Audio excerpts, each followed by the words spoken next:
मंदिर भी जाएंगे और तामसिक भोजन का भी आहार करेंगे। बिल्कुल नहीं, बिल्कुल मतलब इसे कुछ मंगलवार को हनुमान जी के जाएंगे, मतलब इसे कुछ नहीं होने वाला। सबसे पहली बात है हमारे आहार शुद्धि, मन शुद्धि। देहाती भाषा में कहते हैं जैसा खाओ अन्न वैसा बने मन। देखो, अगर हम शास्त्र की आज्ञा का पालन नहीं करेंगे और मनमानी आचरण करेंगे तो नरक जाओगे।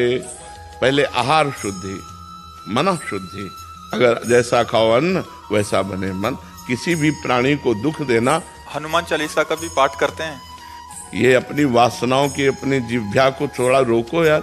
शराब पीते हो, मांस खाते हो, अंडा खाते हो, इस तरह के व्यवहार करते हो और हनुमान जी और शंकर ये ऐसे प्रसन्न हो जाएंगे, ऐसे काम बन जाएगा? कुछ नहीं बन जाएगा। अवश्य में भोक्तव्यम कृतम कर्म शुभाशुभम। जो तुम कर्म करोगे तुम्हें भोगना पड़ेगा।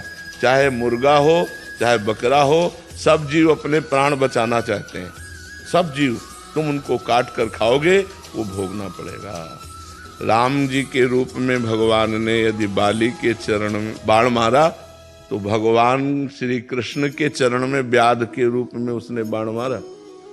देखो ना, लीला देखो। भगवान ने अंतिम अपनी लीला जो श्री कृष्ण लीला है वो यहाँ संपन्न की कि भगवान के चरण में व्याध जो है बाण मार रहा है।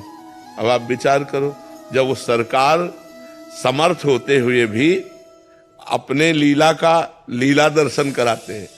श्रवण कुमार के वध का संयोग बन गया दशरथ जी के हाथ से, शब्द वेदी बाण मार दिया। तो देखो उनका जो कर्म था वो तड़प तड़प के अपने पुत्र भगवान राम के वियोग में प्राण त्यागना पड़ा कि नहीं पड़ा? भगवान उसको मिटा सकते थे लेकिन भगवान नहीं मिटाते। अवश्य में वो भोक्तव्यम गीता जी में कहा। इसलिए हमारी प्रार्थना है कि तमोगुणी भोजन का त्याग करो, सात्विक भोजन और संयम से रहोगे तो तुम में जो बल आएगा वो एक महान पवित्र बल होगा। आज बल नहीं दिखाई देता, चेहरे में कांति नहीं है, विचार में पवित्रता नहीं है। ऐसा नहीं, हम पशु नहीं हैं, हम मर्यादा से चलने के लिए हैं। हमारी मर्यादा बनाई गई, शास्त्र मर्यादा हमारी कानून व्यवस्था है। यदि हम शास्त्र मर्यादा से चलेंगे, शास्त्र कानून से चलेंगे तो हमारा मनुष्य जीवन सार्थक हो जाएगा, नहीं तो निरर्थक हो जाएगा। जैसे आजकल बच्चे कहते हैं हम स्वतंत्र हैं।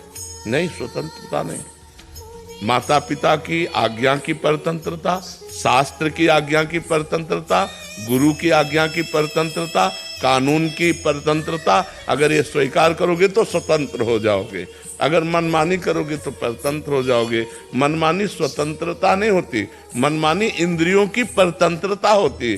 जो इंद्री कहती वही हम कहते हैं। आप अपने को स्वतंत्र समझते हैं, इंद्रियों के गुलाम, मन के गुलाम, तो स्वतंत्रता कहाँ है?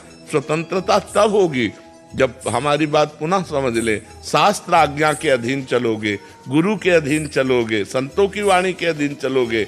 भगवान शास्त्र और संतों के रूप में विराजमान है तो आप स्वतंत्र हो जाओगे, माया मुक्त हो जाओगे।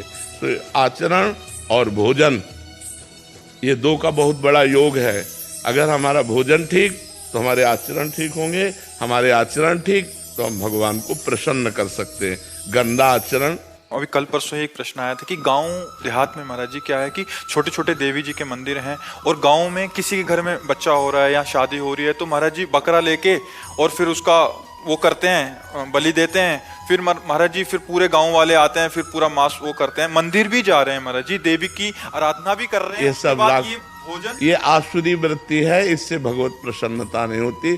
हम सबको ये बताना चाहते हैं, जगदम्बा को जगत जननी कहते हो तो बकरे की भी माँ है। जगत जननी है ना, माँ अपने पुत्र की बलि से प्रसन्न कैसे हो सकती है? हमें तो नहीं समझ में आता। और जब वो जगत जननी है तो बकरे की भी माँ है, वो भैंसे की भी माँ है, वो गाय की भी माँ है। वो माँ जो जगत माता है वो अपने पुत्रों की बलि से प्रसन्न कैसे हो सकती है? अगर वो प्रसन्न होती तो तुम्हारा मंगल हो जाता। किसका मंगल हुआ बकरे की बलि चढ़ाकर? हमें बताओ। देवी अप्रसन्न हो जाएंगी अगर नहीं किया ऐसा, तो महाराज जी ये भी माने। अरे अगर वो अपने स्वरूप में आ जाए तो सबको चाट जाए उनको। वो तो महाकाली है, महाकाल स्वरूप भी है, तो वो दुष्टों का संहार करने के लिए रूप माता जी ने धारण किया। वो दुष्टों का खून पिया, जो संसार के पवित्र जीवन जीने वालों के लिए वो मृत्यु काल रूप थे। जैसे महिषासुर, शुम्भ निशुम्भ, रक्त बीज, माता जी ने इनका संहार किया। इन बकरी बकरों का थोड़ी संहार करने से माता जी प्रसन्न हो जाती है। ये तो मूर्खता है, कोरी मूर्खता है। कभी माता जी प्रसन्न नहीं होती। हमें लगता है कभी ऐसे कार्य नहीं करने चाहिए और ये सोचो कि माँ प्रसन्न हो जाएंगी, मुझे ऐसा नहीं लगता।